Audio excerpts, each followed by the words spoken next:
গোল পোস্টের সামনে হয়তো, ও তারপরও বল নিয়ে গেল তারা। আবারও প্রচেষ্টা করছে তারা কামব্যাক করার জন্য, কিন্তু তারা কি পারবে? সেটাই হলো বড় কথা।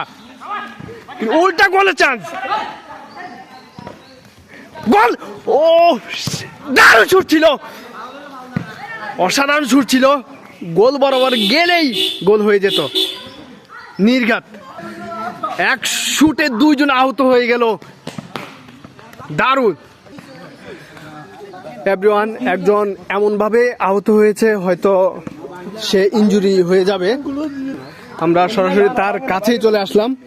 আসলে পায়ের আঙ্গুলটা হয়তো মুচকে গেছে, দেখুন হাঁটতে পারছে না।